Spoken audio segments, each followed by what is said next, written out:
कुछ गलत करनी हुई होगी या कुछ होगा, बट मैंने ऐसा कुछ नहीं, आपको इस वजह से नहीं बोला था कि मेरी गर्लफ्रेंड बनो करके, हमने मुझे काम नहीं से पवन सर का कभी मुझे कॉल नहीं आया, मेरी मॉम मेरे साथ सेट पे थी इसलिए मैं बच गई, नहीं तो पता नहीं मेरे साथ क्या होता। भोजपुरी इंडस्ट्री में काम कर चुकी एक एक्ट्रेस है अर्शिया अर्शी, जिनके आप गाने वाने बहुत सुने होंगे और पवन सिंह के फिल्मों में भी नजर आ चुके हैं, यानी कि खेसारी लाल और पवन सिंह दोनों के साथ काम कर चुकी हैं आज से लगभग 1-2 साल पहले।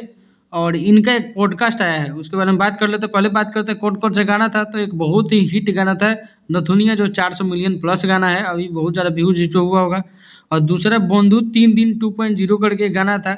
और बॉस फिल्म आया था पवन सिंह के साथ, जिसमें बॉलीवुड के एक्टर महेश मांजरेकर भी थे, बड़े लेवल की फिल्म थी, इसमें भी इनको काम करने को मिला था। नाम है अर्शिया अर्शी, दोबारा से बता रहा हूँ। अभी 1-2 साल से ये भोजपुरी में काम नहीं कर रही है। पॉडकास्ट आया उसमें ये रीजन बता रही हैं कि जब पवन सिंह और खेसारी लाल के साथ फिल्म के या गाने की शूटिंग कर रही थी, तो दोनों लोग इन पर ट्राई कर रहे थे मेरी गर्लफ्रेंड बन जाए। पवन सिंह पर तो इन्होंने ये इल्जाम लगा दिया कि फिल्म के सेट पर वो इन पे झड़प गए थे, गुस्सा हो गए थे, इनकी माँ नहीं होती तो पवन सिंह इन पे हाथ भी उठा देते। और खेसारी लाल यादव के भी डायरेक्टर ने इनको फ़ोन करके बोले थे कि आप उनकी गर्लफ्रेंड बन जाओ, तभी आपको फ़िल्म में साथ में काम करेंगे।